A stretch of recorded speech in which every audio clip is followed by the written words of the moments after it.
All right, welcome back everyone to Red Spotlight. I'm Alexis and I'm joined by David Francisco here for our Agents of S.H.I.E.L.D. reaction and commentary series for the longtime S.H.I.E.L.D. fan that wants to come back here and talk endlessly about one of our favorite shows, and some would say one of the best shows of all time. We're here, of course, to review, react to the now 18th episode of Season 2 of Marvel's Agents of S.H.I.E.L.D., which is called The Frenemy of My Enemy.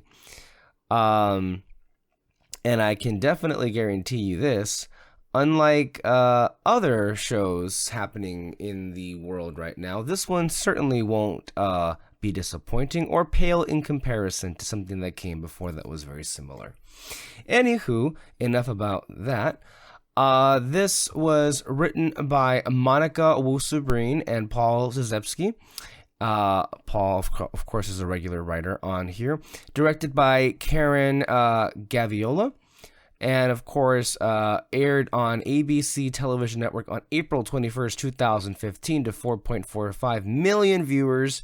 Our returning cast of characters of Clark Gregg, Ming-Na Wen, Brett Dalton, Chloe Bennett, Ian DeCastricker, Elizabeth Henstridge, Nick Blood, Adrian Palicki as far, and then also our guest stars, Kyle MacLachlan as Cal, Henry, which is a big Cal episode actually, this is going to be an interesting one, Henry Simmons as Alfonso Mac McKenzie, Deechin Lockman as Jai Ying, J. August Richards as Mike Peterson, Deathlock, Luke Mitchell as Lincoln Campbell, Jamie Harris as Gordon, Simon Kasiandes as Sunil Bakshi, Maya Stojan as Agent 33, Henry Goodman as Dr. List, and Chris Lemth as Ethan Johnston.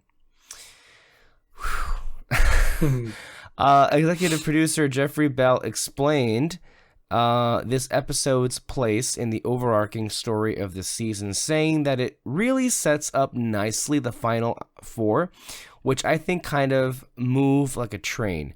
If you had gone to see a 22-hour movie, this sort of launches us into Act 3, where everything starts coming together. So we've got S.H.I.E.L.D. 2.0, and we've got Hydra, and that's right, and we've got Inhumans, and we've got Ward, and we've got all those different threads, and we're starting to put those together in new combinations, in new ways, and that will propel us into the last four episodes, which is basically what happens also. I think most notably, I think probably with Season 2 has a lot in common with Season 3 and 5, because those were full 22 episode seasons where the structure was more or less the same. Seasons 1, 4, 6, and 7 were different for very different reasons. Obviously, with Season 1, they kind of were figuring out as they go. Season 4, they actually broke it up into 3 parts because of the schedule that ABC Television Network basically made them go under.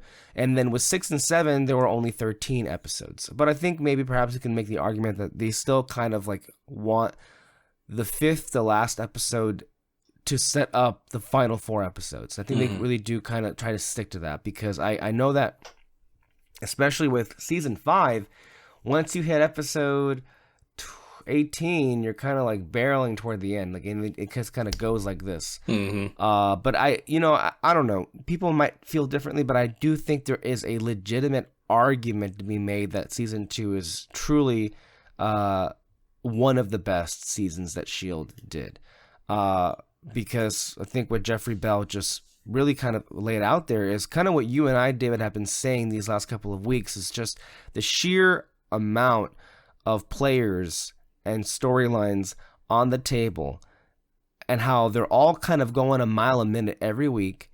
And then the tricky part, and I don't even know how you do this in this little thing called writing, how you pull them all together, is the part that always just kind of gets me. I can definitely tell it when I'm watching it, but you ask me to write something like that, probably not. Yeah. That is probably and definitely well above my pay grade when it comes to that situation. So yeah, this is going to be an interesting episode, for I think a lot of different reasons. David, was there much that you remembered about this part of the season? Because I know that you mentioned at the beginning of our reaction series of season 2, saying that there were a lot of gaps that you couldn't quite remember, but the ending was something that you did recall vividly. At least is what you said to me. Do any of the events in this episode, which category did they fall into? The end where you could remember, or did a lot of the stuff that happened in this episode kind of just like fall in the gaps that you just couldn't quite place together? There was only one thing that I remembered, and that was with Cal and Daisy hanging out. That was just really the main thing that I remembered. It is a big season for them, so I mean that's kind of like, I think to me the heart of this season, like I know that when you begin watching Agents of S.H.I.E.L.D. in season 1, you definitely watch for Coulson, but clearly like. And he is the heart of the show, do not get me wrong. But he shares that heart very much so with Daisy, or Sky. I guess at this point we're calling her Sky.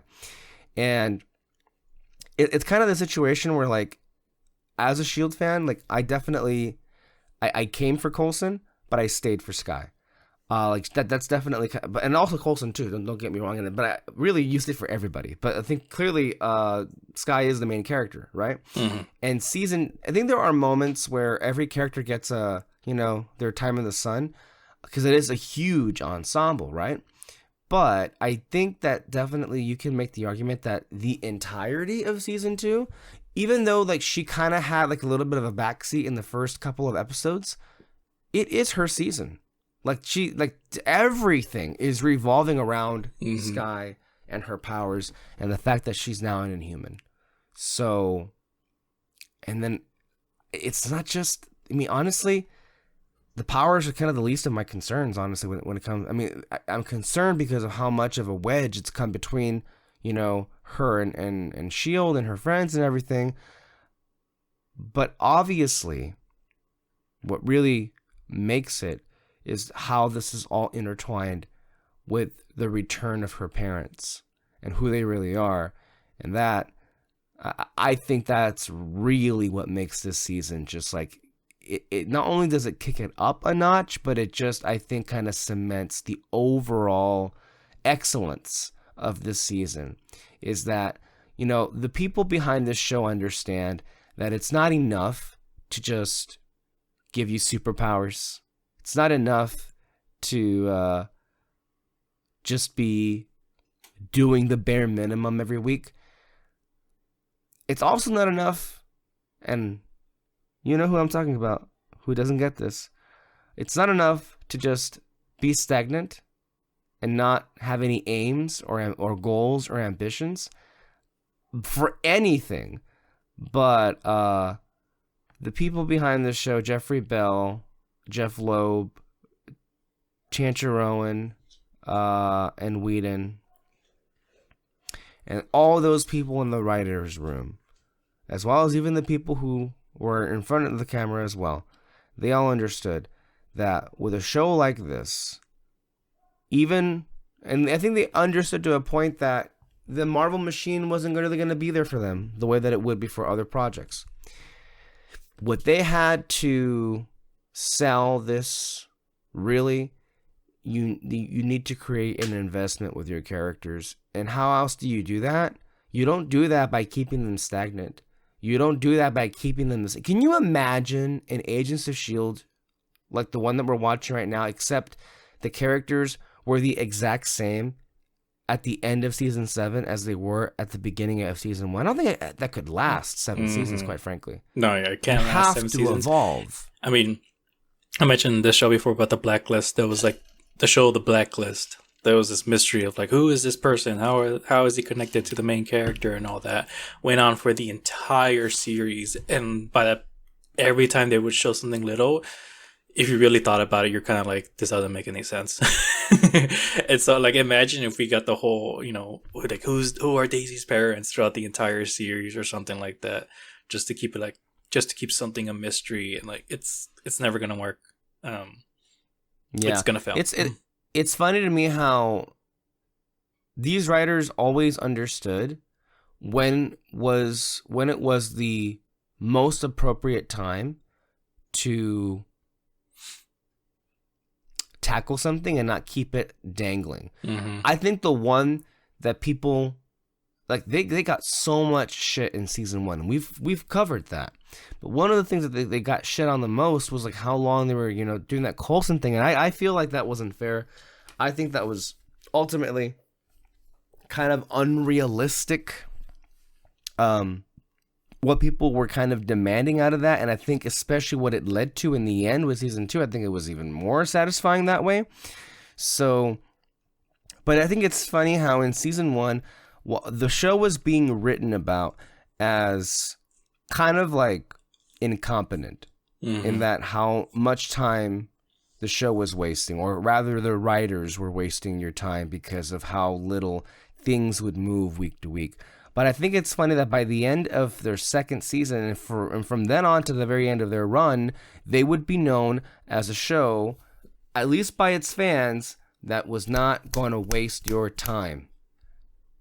Everything, well, not everything, but most things are given the time that they're needed, and then, because, I mean, the writers know that viewers of this show are going to be able to, like, theorize or kind of, like, guess 5 steps ahead. Mm-hmm. And oftentimes they know that, and they know exactly, well, if the audience is going to be thinking this, and it's not trying to outsmart them, but it's all in service of trying to deliver a better story.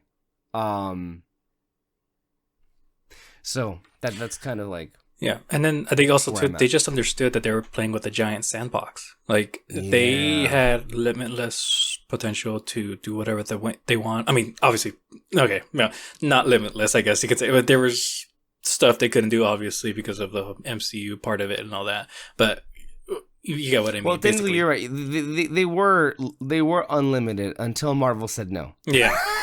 That's where it was. Yeah, there's like, okay, we can do this and this and this. I mean, either way though, like even if half the things they come up with, like they got rejected, they probably still came up with a whole lot of stuff to do with these characters, with the world of Marvel and all that that they could have done.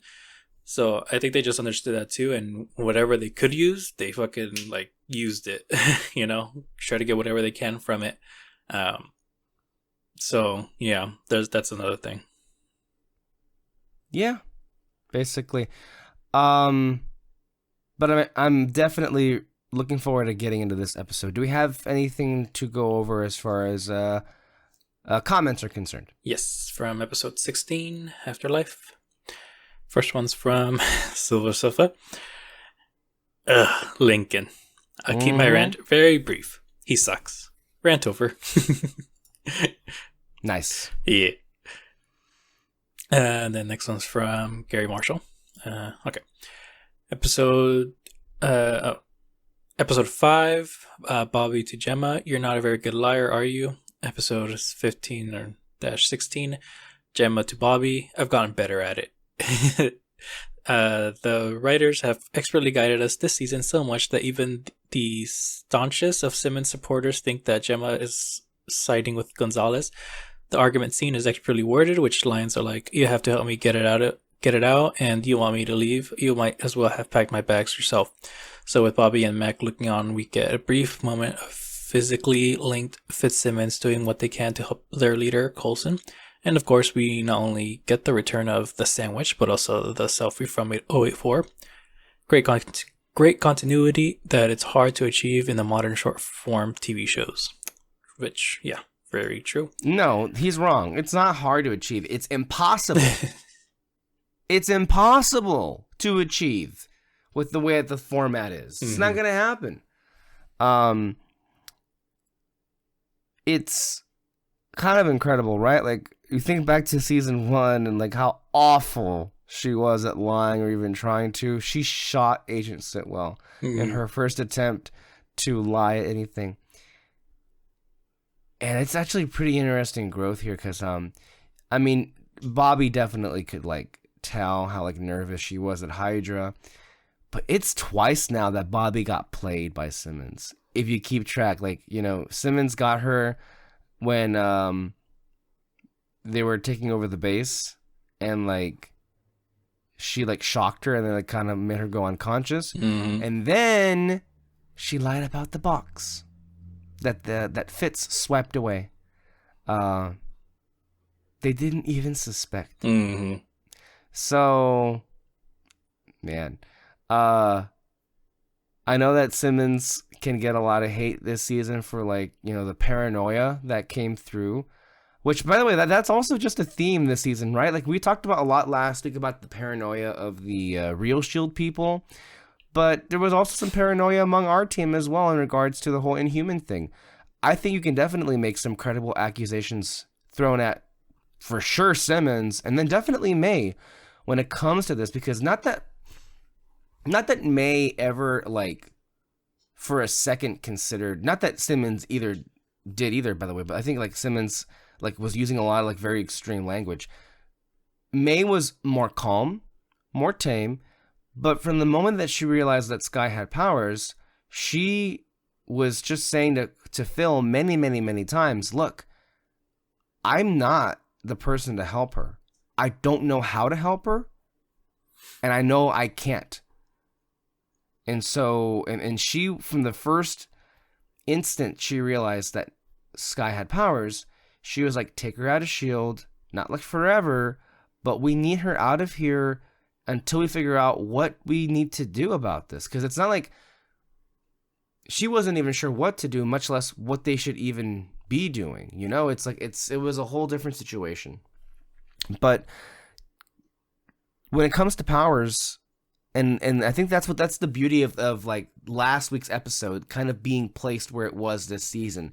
Because I think that supports why May is susceptible to being open to not turning on Coulson. I don't think she betrays Coulson by like playing along with the Real Shield people, because ultimately she's in a place where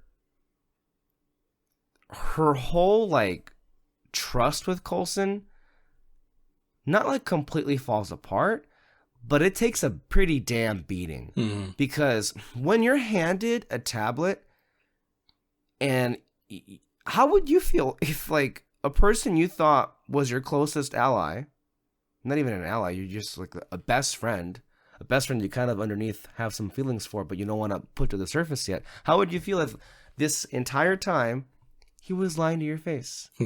He was lying to your face about where he was.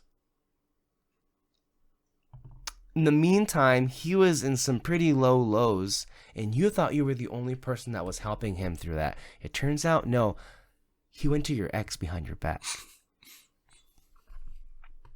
That made it personal. And then when Mac busts the door open, he's like, oh, we think he might be building a base with powers. Come on. Yeah. Come on. At this point, she's just like, I need answers. Like, and don't forget, I mean, the thing is, like, it's a conspiracy theory on their part with Gonzalez and with Mac. The fact that, like, because both of them specifically have repeated this thing about, like, memory replacement, or the fact that, his mind was messed with. And when you connect that with the whole alien writing, right? But I bring that up because, like, remember, there was a moment in season 1 where May went into Coulson's office and she said, I need to confiscate your weapon because I think maybe it was Hydra who supervised your operation, and maybe they are using you as some kind of like Winter Soldier, like secret agent or whatever. So it's not like she at one point didn't have concerns like this too. And I'm not saying that she thinks that anymore, but the thing is, May was basically left behind with this mountain of evidence. And how do you... what do you do at that point? And then the betrayal, and we're going to get a little bit more of that here. So, yeah, interesting stuff there. I'm sorry, what was the original question? Or was I just like going off? You're just going off. I was going off on the tangent. No, but then also, in terms of May's like situation though too, at the same time, she she has to play along with the real Shield people because she doesn't have answers herself. Like, it's not just so much that, you know, she feels betrayed or anything like that. It's just, oh, he has this and this and this. What can you explain? And she's just like, I don't know. Like, at this point, your theories may be correct. You know? So she kind of has to get answers for herself, not just to kind of, you know, get, just for herself, because, like, why the fuck are you talking to my ex and all that? But she also, she needs to get answers because maybe she can defend him afterwards. And I think what also, the whole thing was Bobby's idea that we shouldn't be treating her like a prisoner. In fact, like, she was able to, like, talk to Gonzalez. Gonzalez changed his mind, and then they put her in charge of the playground, the base that they're at. And so that kind of, like, got things to cool the temperature a little bit. Other comments? One more. Gary Marshall. The scenes at Afterlife were filmed at a private estate known at the time of filming as Sortilegium. Has been slightly redesigned and is currently known as 747 Wing House, nestled in the hills of Malibu. This is very near where MASH filmed many of their episodes, which, awesome fact, honestly. We were very like, what is this? Where was this at? You know? Yeah. Very confused. So, good to know. We're so conditioned to anything Marvel being filmed indoors, even when it's a scene that takes outdoors. They just have this thing where they refuse to go outside. Of course, with S.H.I.E.L.D., it's also a different question because, like, when we know they don't have much of a budget, so oftentimes we're not under the impression that they go on location very much at all. So, but I'm glad that they did with this because I think them going to a different location gives Afterlife a whole different feeling. Like, it's a completely, it almost even feels like it's in a different realm that can't be touched by humans. Not, obviously you don't have the visuals there, but, like, obviously it's isolated, and them going to a whole different place kind of helps out that situation. Okay, shall we go ahead and get started? Previously on Marvel's Agents of S.H.I.E.L.D. And obviously this takes place sometime after, so Fitz is able to shake the first group of agents he had, because these agents are not the same as last week. So that's, I think, a little bit of insight as to, like, how much time has passed. And also, just love any opportunity, like, you know, especially with Fitz and Simmons, any opportunity they get a chance to show off how far they've come is just a moment we want to acknowledge. That's and their reaction to it. Yeah. You gotta love that cloaking, man. Hey, Fitz. Good to see you again. New hardware. Hey, how did you upgrade? Not now, Fitz. We're at the point of the season where I think what's cool about Mike is, like, you know, we get a reunion with him and Fitz, like, hey, how you been and everything. But then we also had a hilarious introduction a few weeks ago, and Coulson was like, truthfully, I just wanted to see the look on your face. You know, when Coulson asked, you could have mentioned that your backup was a cyborg. You know, so, like, it's, I think, just as a longtime fan at this point, right? Like, if you've been watching the show from the very beginning, moments like these, it's like, we need to know what they know. Get into Hydra. Desperate times, desperate measures. Count me in. oh, that's cool. I never thought we'd get to see these characters interact, you know? Like, also, we're at the point where, like, you know, Coulson is, like, building a team, like, quickly. And it began with Hunter. Now you have Mike.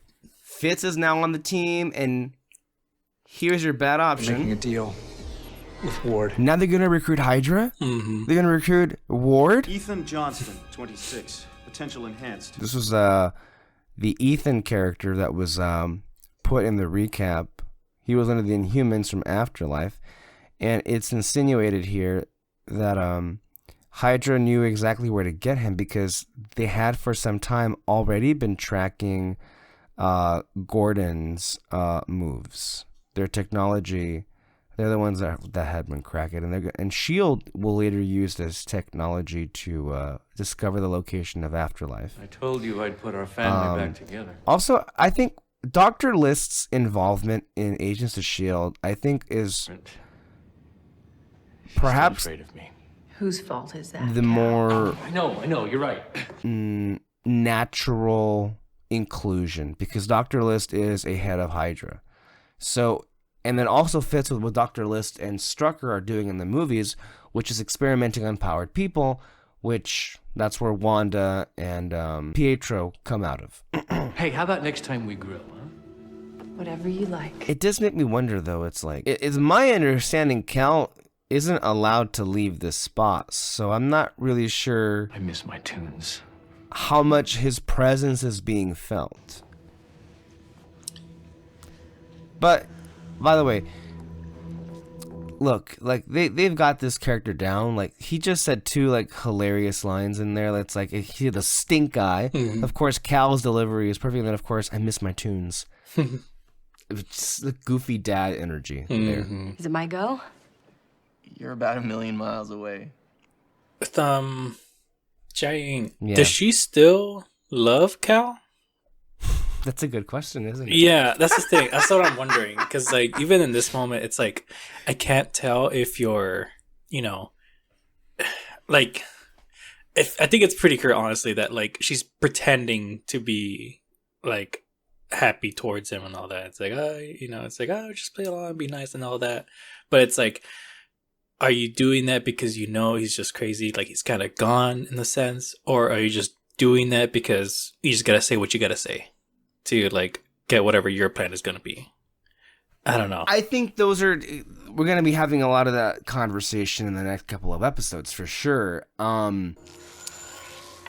But I'm happy you picked up on that too. And I think as an audience, we're meant to, right? Mm-hmm. Because clearly Cal's like on cloud 9. He got everything he ever wanted. He had a wonderful dinner with his family back. And I think later in the episode, it's kind of revealed. Something is revealed. Okay, the whole thing is they want Cal gone. Mm-hmm. And I guess if you're watching this for the first time, you might think, oh, she feels bad about having, him be sent away. But when you go back and watch this after you know what happens in the end, how's Simmons doing with Fury's toolbox? you're kind of like thinking, wait a minute here. Ask me. She's stalling. Maybe. Turns out maybe you don't really care anymore for this guy after all, which is really fucked up. And I think ultimately, as we get through the episodes, you're going to see that.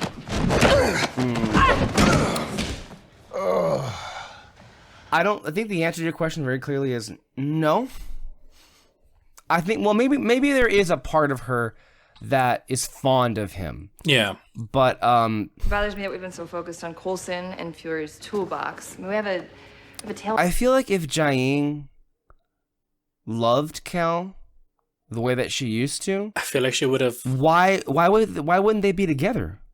Right? Like, wait, they didn't live together. They've been apart for like the entire time that I know that you can say that Cal went off on this mission, but really he was just working somewhere. He was living at home. Mm-hmm. Like, he wasn't living with her, so That can cut through vibranium. If anything can. Yeah. And I was gonna say, like, she could have eased the pain more when she was gonna leave him behind. To, like, I'm just so curious too if the writers thought of that.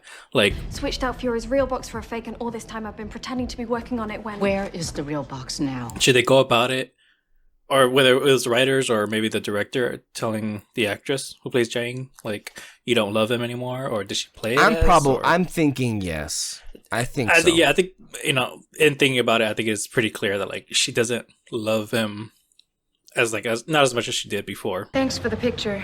Really helped But- clear things up. I'm just curious. And I think it also is backed up by the idea about, like, well, how much can she really love?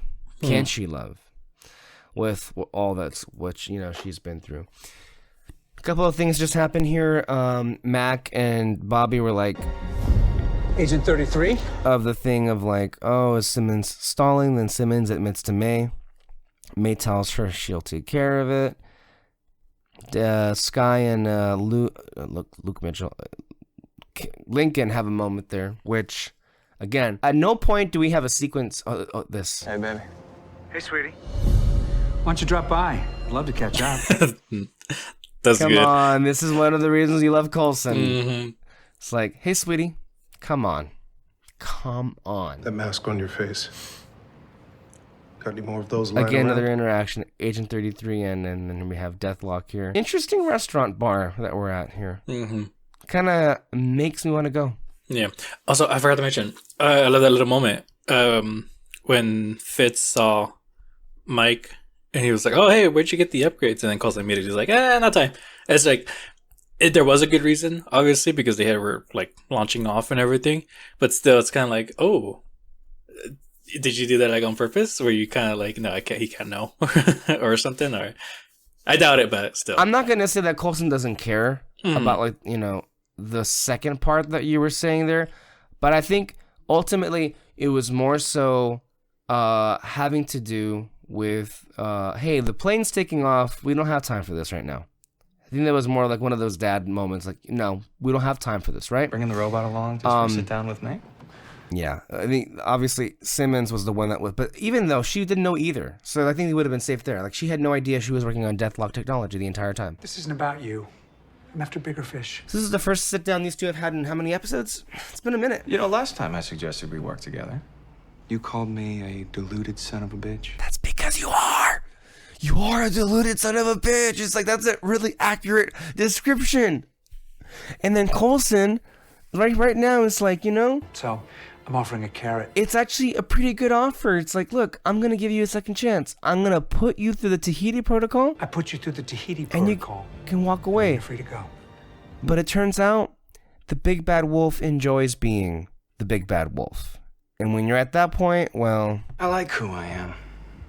A murderer and a traitor? The thing about it's like, what I don't understand about, you know, that kind of human behavior, like sociopaths like him, how do you not think for one moment that your life is going to end being shot?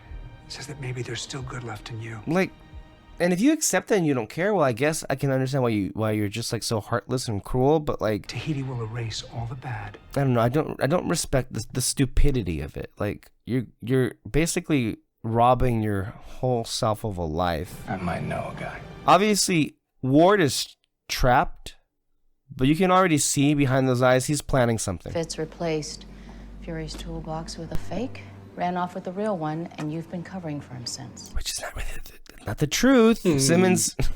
So again, it's not like May is throwing her under the bus. She's protecting her here, but I can totally get Simmons feeling the other way around because, like, what the hell, May? I thought, like, you're on my side here. What's going on? Hardware. You want me to try to tap into his feed? I understand both of them and where they're coming from. That's what makes this a really good scene. Problem. An opportunity to Look at her exonerate delivery Coulson here. and Fitz? Look at her No, face. It's not a problem. And then what she does with the little toolbox here, how she throws it in the trash can. And then the look back. I'll keep you updated. And then look how pissed May. That face is like, are you fucking kidding me right now? And she, like, May wasn't even looking at Simmons at that point because she just couldn't. Like, she was like having that face like, do you not see what I just did for you? And then Simmons was just like, I'll keep you updated. Okay, but if we are making a deal with... And then we have this here. Obedient alliances with despicable character. This is why we did call Sky, Fitz, and Simmons the kids, right? And I think this episode, we have moments where they can kind of behave a little bit like that. You know, Fitz... Hydra, our options are limited. Ward is a psychopath, but for now he's our psychopath. You know, he's been fucked up. Yeah. Like, a lot by Ward. Like, his whole journey would not have been necessary if it wasn't... No mention of precognition. Raina could be the first of her kind. I was. For Ward. By the way, this little nugget right here is important. Raina being the first of her kind, there are no records of precognition, which is interesting because this show is going to have several Inhumans that have that ability to be able to see into the future. Lincoln in season 3 is going to drop some information about the Inhuman genealogy a little bit, how like there's like this intelligent design that every Inhuman gets their power, not like it was preordained, but their power comes to fit the need, to like the need for equilibrium. Lash ends up being necessary, although nobody could see why, because it ended up being that Lash was meant to save Daisy from Hive's sway. So every Inhuman, and then Reyna having her cognitive abilities is meant to expose Jiaying for the corrupt individual who she is, and then also save Daisy also too. So again, it's like really interesting things happening there, and we don't want to bypass that. But with what was happening with Fitz, I think he's going to throw a temper tantrum, and it's like, yeah, but I get it. I can't really fault him for that because he really has been fucked up in that sense. And Hunter also being there, it's like, again, I feel like right here is, Fitz and Hunter are going to become even closer than they were previously because of this whole little boys trip that they're playing, obviously. And then right here we have an exchange before with Sky and with Jiaying. And again, Jiaying in this instance, notice how different she is with Sky versus how she was with Cal. And look how Deachin Lockman is playing that, as you were mentioning. It doesn't matter. He will feel abandoned and people will get hurt. Those people aren't my concern. Well, they're mine. With Deachin Lockman, how she was playing it with Cal, she was a bit cold and distant, even though some of the things that she was saying was but she was looking at him like, okay, how am I going to get rid of you? Kind of. Not completely, but you can see a little bit there. But then right now in that scene with Sky, she was not at all that way. But it's not that I want to, but he can't be here. The demeanor and also how she speaks is very different to both of them. That should be one of your first indications. She's not all on the up and up, as they say. She's putting more energy with when talking to Sky and all that. Where it's with Cal, she's just kind of doing the bare minimum. She just say what she needs to say. Whereas with Sky, it's maybe she thinks that she needs to give off that energy to convince her or something, or she just genuinely is like that around her. She loves her, even though they just met. Obviously, I mean that's her daughter, obviously, but she loves her. She doesn't love Cal. You're gonna do whatever he says. Yeah, understand? Of course. I mean, look, that reaction there. This just keeps getting better and better. Another reunion. Who would have imagined? Oh, here we have Bakshi in their trunk. I was expecting Gordo. He can't you. Just come on. So already, this episode is just now we're not just building a team, but we're just more and more people are being added on. I mean, you tell me, David, I've lost track of the number of characters that we've already seen and what we already have. How many minutes are we into this episode? We're at minute 17. Oh, wow, that was quick. But I didn't want to overdo it after last night. It's a lot of characters, and they're moving it up pretty quickly. I mean, right now on Team Coulson, you have himself, Hunter, Fitz, Ward, Kara, Mike, and then also Do you like Funyuns? I'm Bakshi. Okay, thank you. It's hilarious. And I love how they're playing with, also as part of an audience, you're meant to think that May a little bit has turned on Coulson, and now it's kind of all of these allegiances have kind of been turned on their head. And then also with how close Sky is getting to her mom, it makes you wonder, is Sky on Team Shield anymore too? So it's again, part of the appeal for me is the writers refuse to keep things the same. And despite the fact that, these are the original core 7 or 6 or 7 that have been with us from the very beginning, they're not past making believable circumstances in which the tables can turn and their allegiances may no longer be aligned. No, home is Milwaukee. I'm sorry, that's what we call drama. This happens. And I also have to say, I don't know, in season 5, people have a conniption fit. Maybe it's because in season 5, all the main characters are in the same room a lot and they're fighting a lot. But season 5 is not the first time that they've been on opposite sides of something. So a little bit of a tease for how combative that season is going to be for some people. But we're not quite there yet. A raging pitbull who will attack if he I gets don't want to hear about the people you think you're responsible for. And then this right here, this to me is a red flag with how complete. well, not completely, but a little bit, where she, like, look at her whole attitude about, like, those people you think you're responsible for. Because I spent my entire life searching for you. You mean innocent bystanders that you're going to allow be murdered if you let a pissed off Cal into the wild? It's like, what? And look how... And I had no memories of my family. Look at Skye. Look how much that one dinner changed for her. Because before that, she did not want to give him an inch. She did not want to give him a chance. I'll talk to him. I'll soften the blow. But look... Let him know I'll visit. At her compassion. That's the same compassion that she had from the first episode when we met her, right? And I think, to me, look, as a character, that's the most attractive quality that she has, that or any character can have, because as we're finding out for ourselves in real time in 2025, compassion is not something that people seem to think is something that should be valued, and too many people are taking joy in other people's misery. Now, to be fair, so am I, but I think I'm justified in that. in some people's misery because of how dumb and idiotic they were in their decision making, sure. But as far as like a character is concerned, Skye to me is one of my favorite characters ever, because as an audience stand-in, like, she has all the right concerns.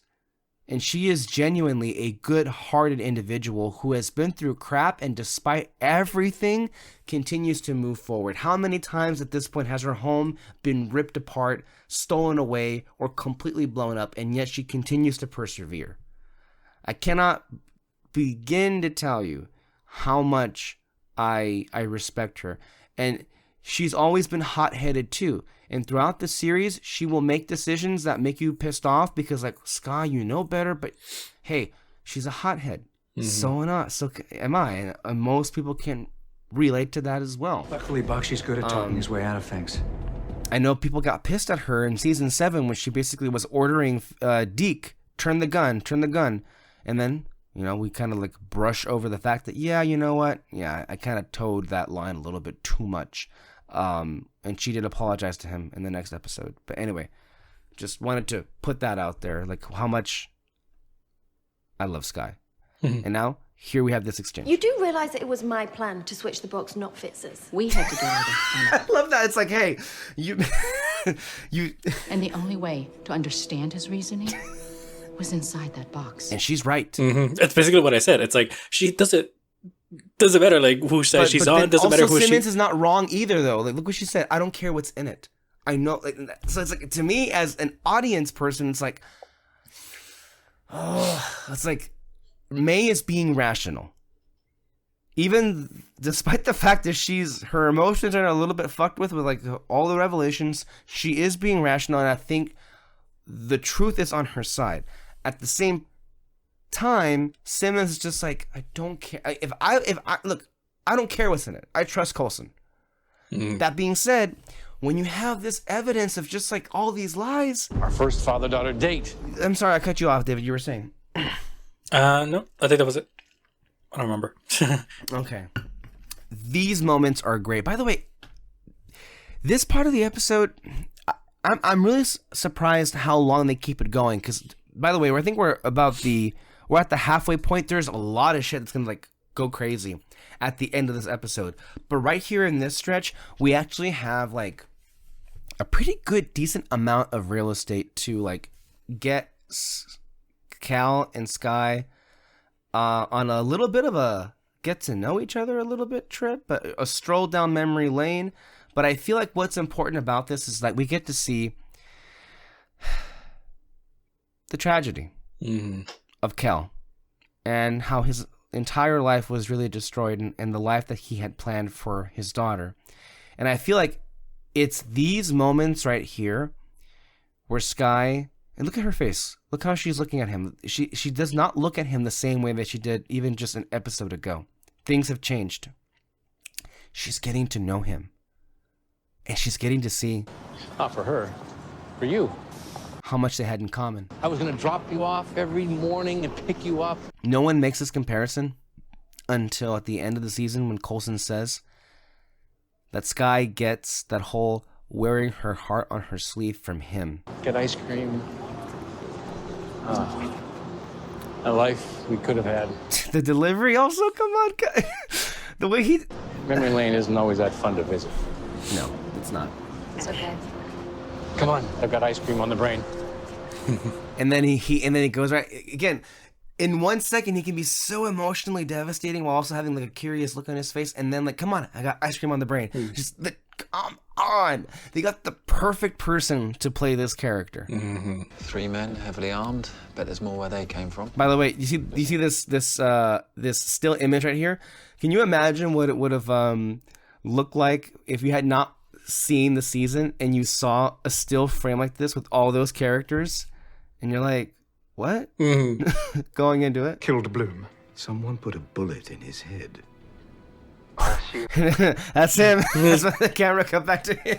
You had the most to gain, and look, here you sit, alive and well, with more money and manpower than ever. You see, this is why Bakshi is good. This is like the one thing he's good at. It's just like using his mouth. To me, consider it a sign of good faith. This wasn't the plan. What are you doing? Getting us to Strucker. Bastard sold us out! I feel like this is a bit of a leap.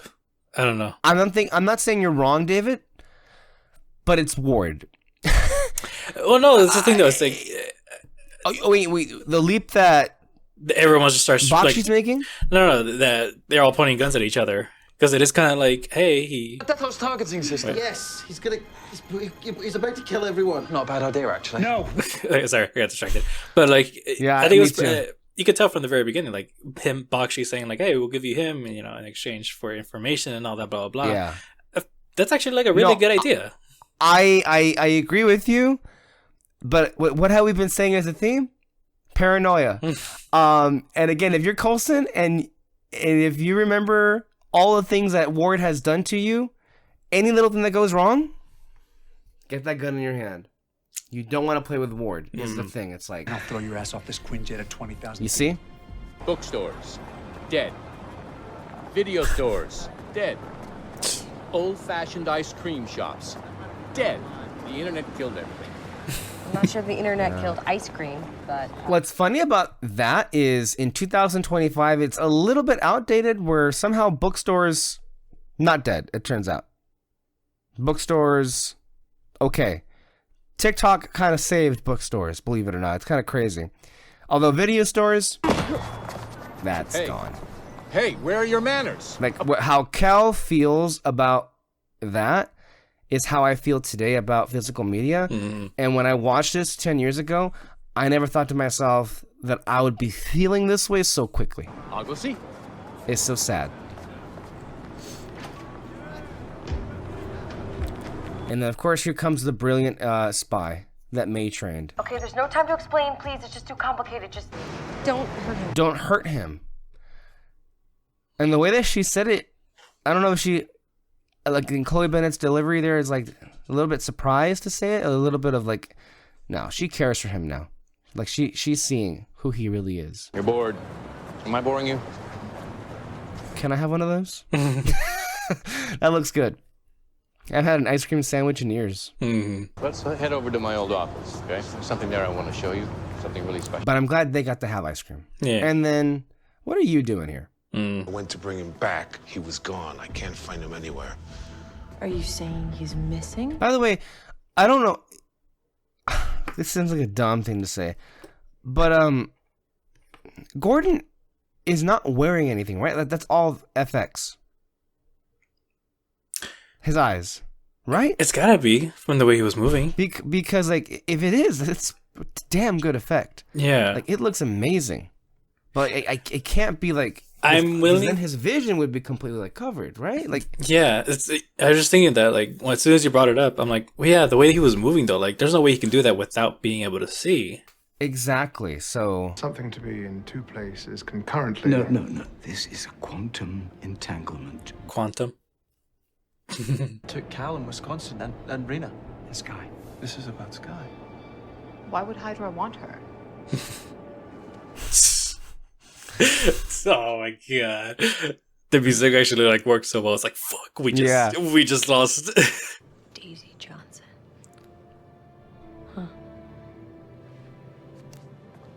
Little touch of the theme on the underneath that. Her full name, Daisy Johnson. I mean, I know she resented me for a time after we lost you, but I think now that we're back together, Please stop. So even Cal knows, like, the love's not there anymore. At least for her to him. Yes, but he held on hope.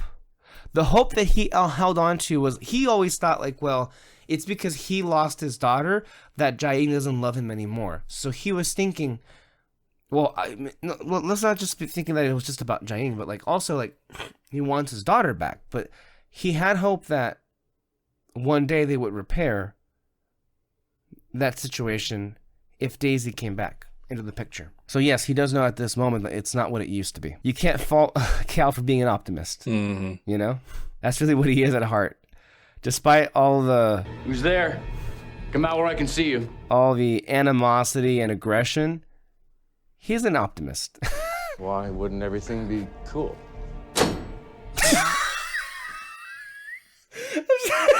You think Daisy isn't safe with me? I didn't say that. And by the way, he just like stuck that knife in there after he... Come on. Who the hell do you think you are? I'm her father. Fan out. If the teleporter is here, we want to... And then, okay, things have escalated so quickly. This is goodbye. Not forever. Sky. Her name is Daisy! Lincoln... I'm going to put that on him. Again, a leap. There was no need for that to happen. Yeah, I'm saying like it's a leap, but you're also, what you've been saying, it's like paranoia. Where it's just, like, dude, come on, this is her dad. Like, this, the one person that he's probably never going to hurt. For our family. Years of searching. And then, of course, the crash shot right here. And the rejection. Cal, the rejection. The years. Watch out! Shield doing here? It's not S.H.I.E.L.D., it's Hydra. I mean, to be fair, yes, Cal has that reputation of lashing out, sure, but he's not going to hurt. Though. Yeah. Yes, that's the thing. Hey, fellas. I can handle myself. Those idiots, why don't they just shoot him? Oh, that's right, they don't know who he is. That's right. And then hook up. Sorry, Sky's here. Wait, where does Sky go? Where does she what? Somewhere else? I'm a friend of Sky's. Sure, and I'm the Hulk. That was weird. And then, of course, as all of this is happening, guess who is trying to hack into the feed?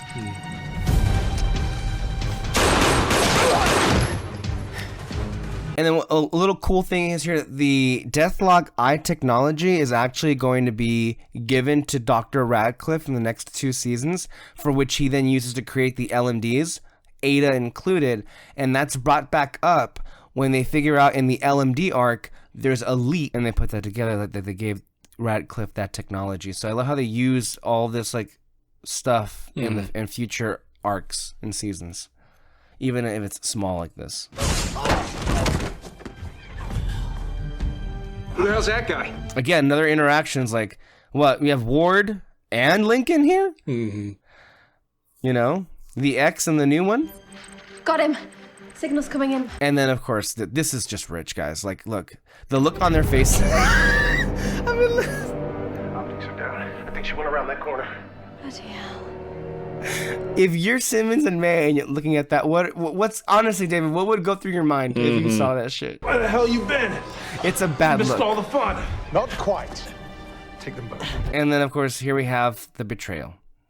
Although I'm not, is this a real betrayal?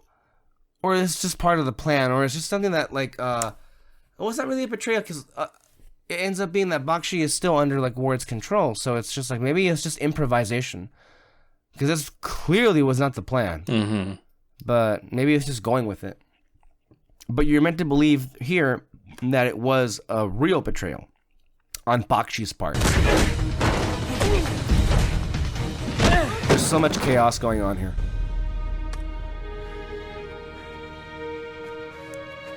There's the old Sky theme. Jesus. I had her. I remember watching this episode with my brother when it aired, and we were both just like, oh my god! And then when Cal just barely made it in as Gordon teleported away, and feeling how Coulson felt right now was just like, I had her. We're outmanned. outgunned, and our only backup is Fitz. That's a cheap shot at Fitz, but he's not wrong. Yeah. Maybe if it was season 5 Fitz? Yeah, season 5 Fitz. Yeah. Maybe even season 4 Fitz would be, well, depends on... Take me to your leader.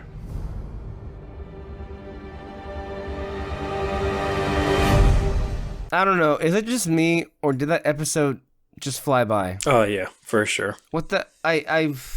Okay. Before we... let's just... I don't know. What do I do first? To me, this is... I guess you can make the argument this is like a one of those transition episodes from one... Because as Jeffrey Bell was saying, this kind of like sets up the third act. Mm-hmm. But again...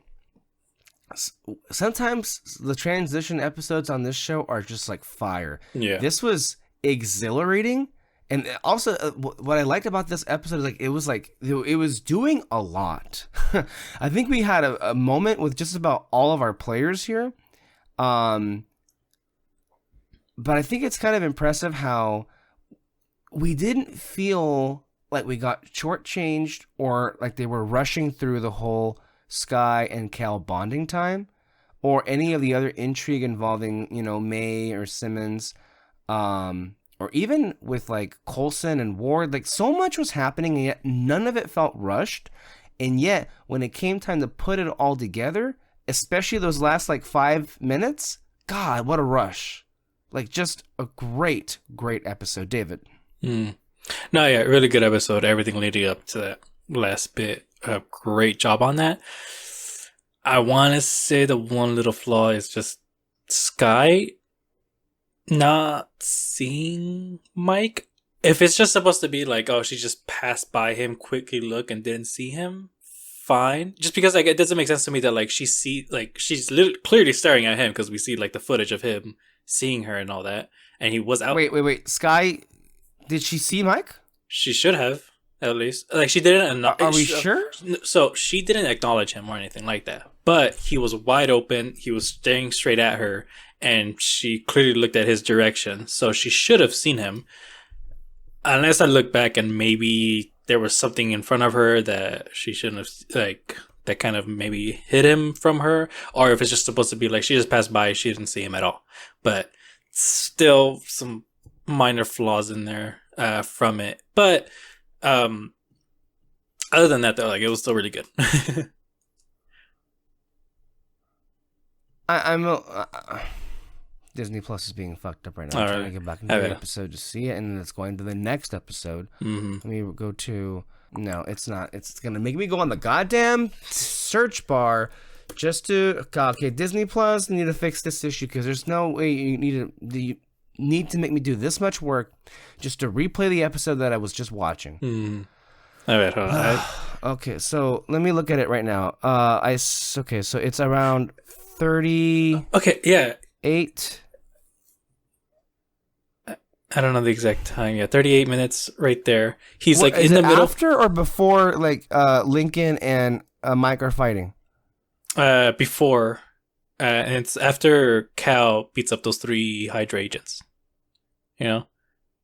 It's like, hey, let's not lose our heads here, guys, and all that, blah, blah. Then he, like, beats the crap out of wait a them. minute. I think I see it. Wait. Let me see. Yeah. It's like right on 38. So, yeah, Mike, he's, like, in the middle of the hall, right there. And then she ends up in the middle of the hall, too. She's staring straight at him, and she even, like, kind of gives this look, almost, where she's just like, what the heck is that? Like, she's, like, going, like, what the heck? But then just straight up leaves. So I think that's a bit of a flaw right there, because she should have been like, "Oh my gosh, Mike! Like, you're here! Like, is Coulson here? Like, where's the shield? Blah blah blah." And I think he still could have figured out a way, because like, you could have had Lincoln come in and just like zap, and because he's thinking that Hydra is here, so he sees a giant dude, cyborg armor and all that. Of course, he's gonna fire. And we see how he was with Cal, even just freaking out a little bit and all that. So it makes sense that he would attack her. And then you could have had more Hydra agents come in, and she'd just be like, "Fuck, I gotta get out of here," So like, it still could have worked. It's just kind of... David, it's incredible. I had never noticed that before. Mm-hmm. because that would a legitimate flaw. I think the only thing I could think of is she just couldn't recognize him. Okay, hold on. What are the chances that maybe he told her that they were on the roof? Because she was heading towards the roof. But no, she was going. She ran away, and he was going after her, and then he got cut off by Lincoln, right? Or yeah, he got cut off by Lincoln. But she was heading towards the roof. I think she was like. Let me see. Okay, so they're fighting, they're shooting. I'm trying to look to the part they see. No, he says, "Hey." And no, I don't. Okay, so they didn't talk to each other. No, if he just says, maybe they just didn't recognize each other. No, maybe she just didn't recognize him. I don't know. I don't know about that. That's a really good catch there. I didn't realize that myself. And the thing is, so much is happening. I didn't even notice that. No, yeah, it took me a second. It took me a second to kind of go. Wait a minute, where the heck did she go? Why is it possible that he was on the other end of the hallway where it was hard to see who it was? That's what my thinking goes to. No, yeah, if you look at when Fitz points out that it's her, she does give a look like, what the heck? You're like who the heck are you? Kind of going like she legit right. She turns, looks, and goes. It's like that video that people claim is like Bigfoot, where he just looks at. yeah. Kind of like that. And he keeps walking. So, it's like, huh? Maybe she just sees a big dude, cyborg armor, and thinks, "Oh my gosh, Hydra," and then runs away. I don't know. You could say that. Maybe it could be why he goes, "Hey, wait!" Try to call her out, but by then she's gone, and he gets attacked by Lincoln. So, it's also what have we been saying? Paranoia. So you see a big guy walking toward you. Hydra is storming the building. Mm-hmm. The last thing you're expecting is Mike Peterson or Coulson's people. So you're just like, I'm out. Yeah, because again, too, she knows. Okay, this is Hydra right here that we're facing. So any enemy that she sees that she doesn't recognize right away, she's gonna run away. So it's a stretch, but I think it could work. It could work. It's hilarious. Mm-hmm. That's a really good catch. I didn't think myself that this would be happening. Go ahead, David. What else were you going to say about the episode? Overall thoughts? No, yeah. I mean, despite that little flaw that I mentioned, everything else was absolutely great. I was honestly every little thing that kept happening. I'm like, oh shoot, yeah, they just set that up. They set that up too. They set up that Lincoln following them. Simmons hacking Mike and all that, and then coming in and they're seeing everything. It's kind of like, oh my gosh, everything's all coming together for this just one episode. Usually for something like this, it's like everything that they showed in the entire season comes together. Well, I mean, in a sense, also everything that's been happening in the season is coming together too, but this one just feels more concentrated on its own. So that's really cool. Mm-hmm. Do you have a favorite scene from the episode? Let's see. Or moment. Just everything with Cal. I keep saying this. It's just he has the most tragic story out of everyone, and it's just every single time it's just always heartbreaking because he's just kind of like, oh, we could have had this, and it's like, yeah, and then he just goes, and then you can kind of see a little bit of a sliver of his psychopath coming out because of it and all that, but then he just reverts back to this happy-go-lucky guy. So it's really cool, and it's cool rewatching it because I was always kind of I'm not kidding you, when season 3 happens and she it's season 3, right, where she leaves S.H.I.E.L.D.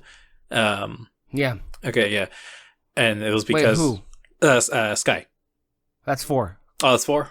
Okay, then what does she do in the next season? It has to do with her family. Well, she does leave S.H.I.E.L.D. because of a different reason. Well, actually, she leaves S.H.I.E.L.D.'s. You're right. It's 3 and 4, but they're for very different reasons. Mm-hmm. Okay. Hive happens. Yeah. Well, for season 3 though, is because of what happened with her parents and all that, for sure. And I always, right? Am I wrong? In season 3, she leaves S.H.I.E.L.D. because she's under Hive's sway. Oh. In season 4, she leaves S.H.I.E.L.D. because she blames herself for Lincoln's death and does not want to go through putting anybody else in danger or going through any more loved ones being killed. Okay, then I'm confusing this.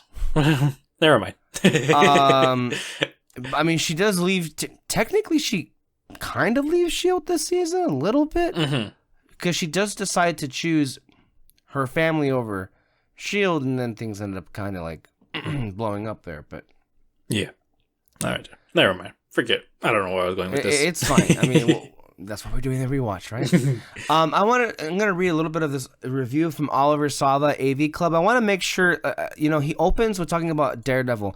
It is hilarious to me how, like, again, this was written in 2015, 10 years ago, when this review for S.H.I.E.L.D. was written. Marvel's Daredevil had debuted on Netflix. 10 years later, you and I are talking about Agents of S.H.I.E.L.D. in this very episode as the reboot of Daredevil premieres on Disney+.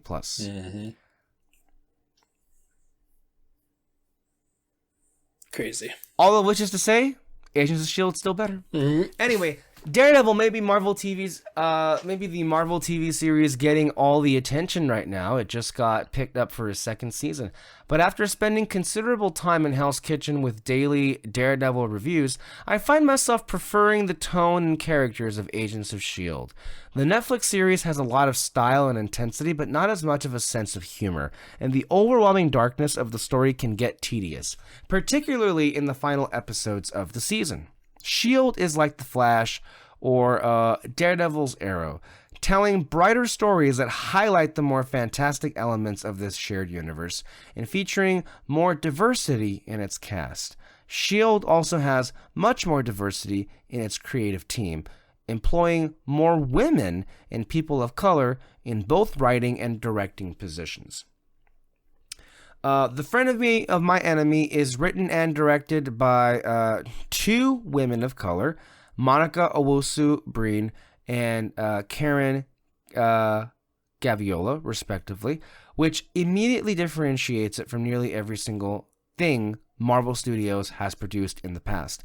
The success of this episode certainly isn't dependent on the sex and race of the creative team. But as the first MCU story written and directed by women that aren't white, this is still a milestone for Marvel Studios. People that want to see more creative diversity in their superhero franchises need to support the ones that are delivering it. And S.H.I.E.L.D. consistently employs female creators to tell stories that heavily feature multi-dimensional, self-reliant female characters. It's funny to me how in this era of, like, I don't want to say woke because I fucking hate that term and that the whole thing has been, but in the 2010s, there was this sense of wanting to become a more progressive society. And I don't think those goals were wrong. And the people who say that they were wrong need to be careful who they align themselves with, because we're living in an era where fascism is rising all over the world. And I even saw a clip of Vladimir Putin, the Russian dictator, saying that, he wants to defeat woke all over the world. Like, what are you, Marjorie Taylor Greene? Like, hello. Anyway, the point is this.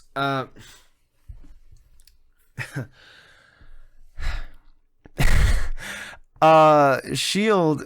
was in the 2010s in an era where literally anything that was less than good was being celebrated if it featured a diverse cast and diverse creative team. Guess what show never got the credit for doing those things? Like, damn it, not even on this front was this show, like, accepted, much less acknowledged. Sorry, I know there's a weird rant right now, but it's just like, here's another angle I can throw at you here. Monica Owusu-Breen's script for this episode has some considerable forward movement for the plot, but its primary focus is on exploring how recent events have altered the show's character dynamics. Coulson teams up with Ward, May allies herself with Bobby, Skye gets closer to Kel, which provides the most in-depth character work fleshing out the relationship between her father and daughter, and putting Skye on the path to reclaiming her birth name of Daisy Johnson. Skye shunned that name when she thought her father was simply a raging mad scientist. That's key, right? Because she already knew her name was Daisy. But as she gets to know him and see the different sides of him, she starts to ponder the possibility of taking on the family name. I'm gleaning all of this from Skye's casual utterance of Daisy Johnson when she learns Cal's last name, but Chloe Bennett's performance in that moment makes it feel like Skye's finally coming to terms with her identity. You get the sense that Daisy Johnson sounds right to Skye, and I wouldn't be surprised if she was going by that name by the end of the season. Kyle MacLachlan has been one of the best things about this show's second season, and this episode takes this character in a softer direction as Cal reconnects with his daughter on the streets of Milwaukee. Cal wants to show Skye all the places he used to love when he ran his medical practice in the city, but none of them are around anymore. The city has changed, and Cal can't go back and relive that past with Skye, no matter how much he tries. Making up for lost time and missed experiences is the major theme of Cal and Skye's plot in this episode, and Cal wants to turn back the clock and have the family unit he couldn't have back when Skye was born. But that's not possible anymore.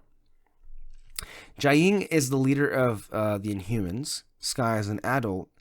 They have greater and bigger roles beyond wife and daughter, and they just can't walk away from those duties to fit into Cal's perfect idea of a family. Skye wants to help Cal understand this so he doesn't flip out when he finds out that he's being left behind while Skye returns to Afterlife alone. And she tells him to readjust his priorities in order to make their time apart easier. But before she can tell Cal that she's leaving without him, an eavesdropping Lincoln interrupts them, giving away his position by making a sound in the hall. This summons Cal's rage, but Hydra and Coulson's ragtag group they interrupt Lincoln's beating by arriving at Cal's building and engaging in a firefight to retrieve Skye. Coulson is able to follow Hydra to Skye's location thanks to the assistance of Ward, Kara, and Bakshi, who serve as double agents returning to Hydra with Deathlock as his bodyguard. The script could bring more tension to this uneasy alliance, most of which comes from Fitz's furious reaction at being asked to team up with the man responsible for his brain damage, but it still mines a lot of suspense from the question of whether or not Ward is going to betray his old partners. This plot brings back Hydra into the fold after staying out of the action for the last few episodes, and the combination of Hydra and the real SHIELD ramps up the stakes as the show gets ready for Age of Ultron and whatever status quo changes in the MCU. Skye and Cal end up getting teleported back to Afterlife, but Hydra doesn't leave empty-handed as they get Lincoln and Deathlock. Stray observations. It was announced this week that Bobby and Hunter will headline an Agents of S.H.I.E.L.D. spinoff, which has a lot of people thinking it will be a Mr. and Mrs. Smith type of affair. I'm still hoping for Avengers Academy, but Bobby and Hunter can be two faculty members. I still want to see the pilot. They shot a pilot for that show. They never released it. I think we should see it. The Simmons and May subplot this week is great. Simmons' loyalty to Coulson is challenged by May's concerns about Coulson's secrets, but she keeps her faith right up until they hack Deathlock's visual feed and see their old boss working with their old enemy Ward. The look from Henstridge in that moment fully captures Simmons' disappointment at seemingly being proven wrong. I have a soft spot for sparring scenes where characters banter while fighting each other, so Bobby and Mac's training session at the start of the episode fills me with delight. Also, what is up with the phone conversation with Kara having when she first shows up? Did I miss something? Or is that intentionally unclear? I guess the call with the mom. Do you like Funyuns? Kel asks the important questions. I guess he asks Sky at one point if she liked Funyuns. And then she says, Cal's not a puppy, he's a pit bull. And then, you know what doesn't have the smell of buttery goodness wafting out of it on your way to work? A currency exchange. And then, of course, Coulson says about Mike, he's not a cyborg. He's a SHIELD agent with rockets in his arms. Okay. And then Eric Goldman, IGN.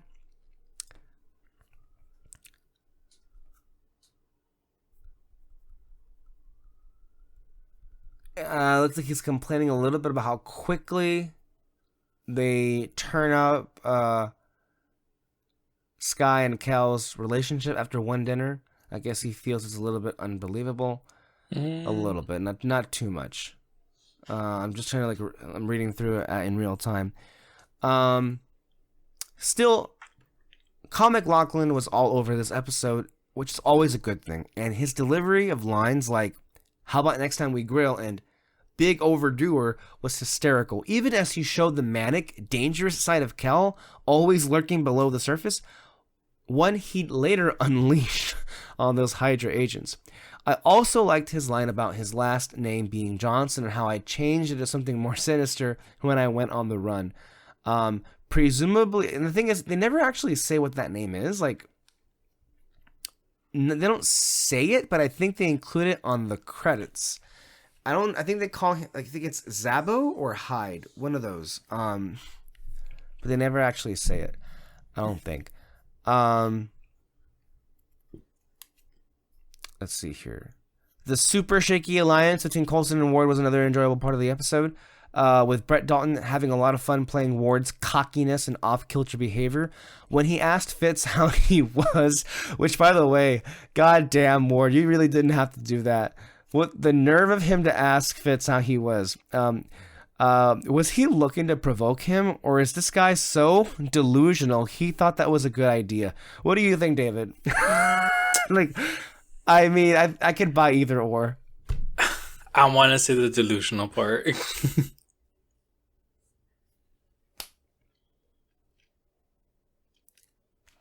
Either way, it's pretty cool.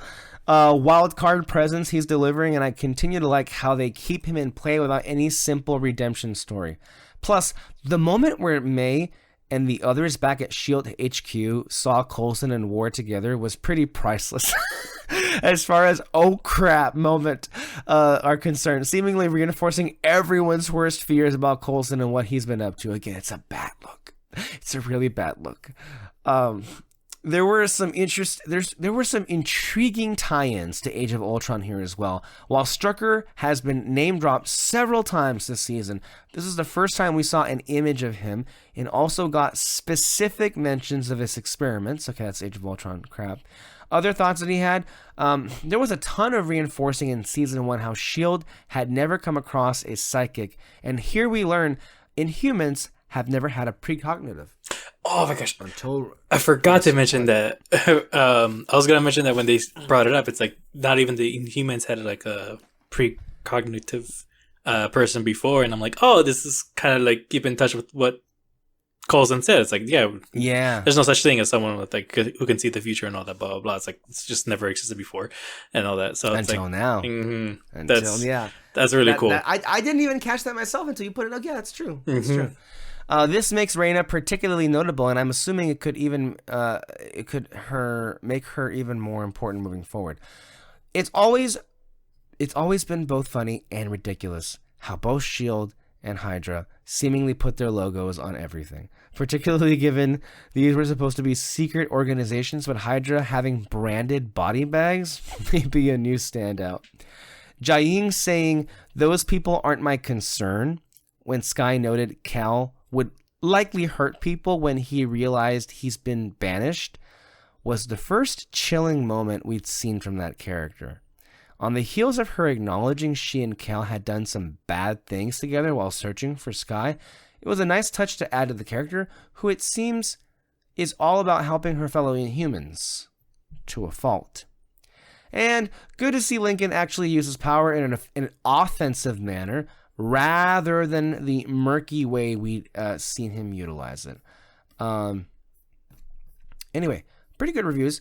Let's go ahead and go to Ami. God, if I didn't have other shit to do, I might actually just went right into the next episode. Dude, that was a wild one, man.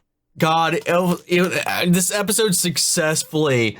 There were some moments where I did feel bad. But this episode, more than the others, just made me really kind of sympathize and empathize even harder with Cal, man. You know, him like taking her on this trip that's not really a trip, and it's really just them trying to just dump him off somewhere like he's an unwanted puppy. You just drive up the country road and leave on the side of the street and take off. She just went along just trying to make sure that he doesn't hurt anybody else. Obviously, they don't give two shits about normal people, only about protecting their society. So that's why they're like, we need to get him the hell out of here. Part of it is him. Like, she is kind of concerned about how he's going to handle this, but if he does take it out poorly, how he's going to handle that with the people around him. It was a fun thing, though, like the interactions between the two of them, the whole trip that they were on, us learning about pretty much everything that happened before then, you know, in the past between the two, how he put her mom back together, you know, and then this idea that they bring up, both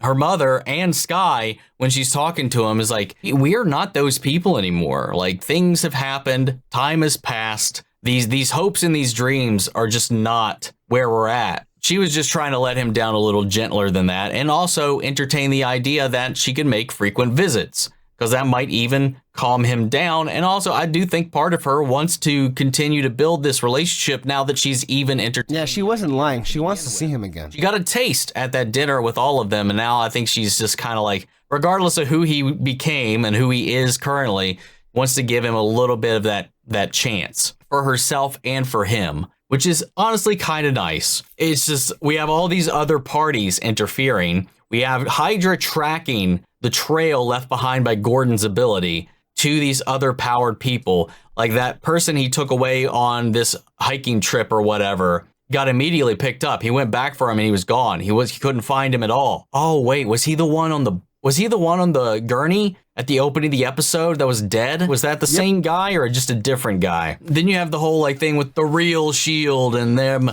just kind of still trying to figure out what's going on. And my fears were well warranted, because they were able to successfully plant seeds of doubt in May's brain to the point when Simmons reached out to her about what had actually taken place, because honestly, they think that she's stalling, and she is, and once they bring this thing in to try to crack it open themselves, it's going to be quickly proven that the one that they have currently is a fake. So she wanted to get ahead of it herself and went to May, and then May just passed that along and ratted out the entire situation. So now that they know what's going on, they're trying to hack into Deathlock so they can see what's going on. Meanwhile, Coulson's teamed up with Ward because of mutual benefits, and enemy of my enemy is my enemy friend, and we need to get stuff done. And they see the worst possible moment when they tap into his visual feed. But then Coulson just straight up stays behind here, hands himself over, hopefully bring them all in on what he's been trying to do.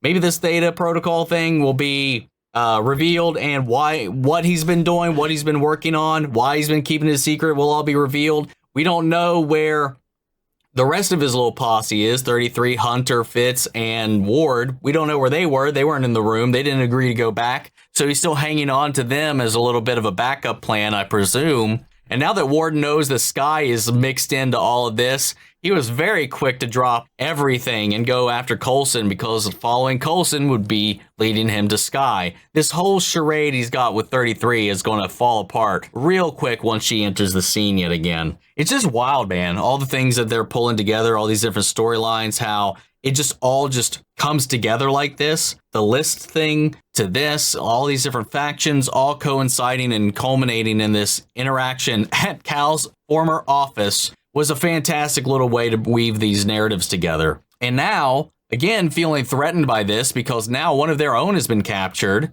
Mike Peterson and Lincoln have now been taken in by Hydra, so that's even going to alert Jiaying and their people about this. You know, one of their own has now been captured. Are they going to continue to stay on the sidelines, or are they going to start to intervene themselves to stand up for themselves? And where does that take us if they do feel provoked? This retreat full of powered people being triggered into a full-on outbreak or retaliation. Like, what does that do? Shaheen's been very adamant about this point. As a leader, she's only concerned about her people, and now her people are thrown into the mix of all this, mostly by her own fault, by bringing Cal into this, by bringing Daisy into this, by mixing all these different threads together. And what stance is she going to take? Because if it comes out that she's involved with this leak and that she's really the reason that this all happened, these trips and these excursions with Gordon, all this stuff, well, that's not even on her. That's not even on Daisy or Cal. They've been tracking this guy for a hot minute if they were able to pick up his little signals, because like, oh, there it is again. And they know that when that pops up on their radar, that a power person is not that far off. So they've been scooping them up. We don't know how long that's been going on, but either way, regardless of the perception around it, they are now at threat, and if they can figure out where one end of that quantum tunnel is and the other end, that'll lead Hydra straight to their village. It's crazy how all this stuff is coming together, man. The writers on this show are fucking great. Really good. Like, this is some good fucking shit. And I keep on saying it. I don't have a better or more graceful way to say it, but they know what they're doing, and they are doing it so well. But this whole stuff with Coulson and reconciling this distrust within his team, his former team, and these people who pretended to be on his team, whatever happens there, I'm very intrigued to see how that resolves itself and how he's going to spin this narrative now that he's handed himself over, and necessarily what his contingency plan is in case that goes south. I don't know, man. I don't know. I'm with Simmons on this whole thing. I don't know how everybody's so icky about this. Even May. I can't believe that May got so easily persuaded to fall in line with their distrust of Coulson in this matter. I don't know. Maybe part of it has to do with the fact that he's let her in on all these other secrets, and this is really the first one she's been left out on. At the end of the day, she shouldn't really complain either, because she lied and hid the whole thing about her spying on him for Fury for all this time. Like, it's just like, there's a lot of hypocrisy floating around, and I just want it all to be fucking remedied. And I also don't buy for a second that Ward is actually going to go through with this Tahiti thing. That Ward thing, yeah, that's not happening at all. Mm-hmm. It's curious about that thing with bringing up how in season 1, May kind of spent most of the season just like lying to Coulson. But I also do think it's messed up, but I feel like everything that May does is for a sound reason, right? Like, right.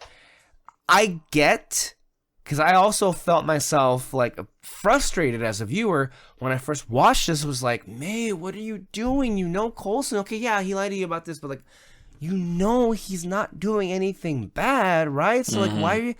I was more like Simmons, when I watched this episode. 10 years later, I kind of like, I get it. I don't know. It's an interesting dividing line. No, yeah, for sure. And I think though too with May, like, spying on Coulson in the first season and all that, that's still kind of different, because like her spying on him, like it was just all for the sake of seeing how he is, see if he's sane and all that, blah blah blah. Yes, her not telling him where Fury is, or like that she had a direct line to him. Yeah, that was kind of messed up on her part and all that. Yeah. But at the time it was just all orders and all that. So it's still, it's messy. For sure. Well, I think that's going to do it for us today. Is there anything else to say? No, that's about it. Well, I think we're going to go ahead and end it off there. Thank you all for watching and listening, and we'll catch you guys back here next time. Bye-bye. Bye.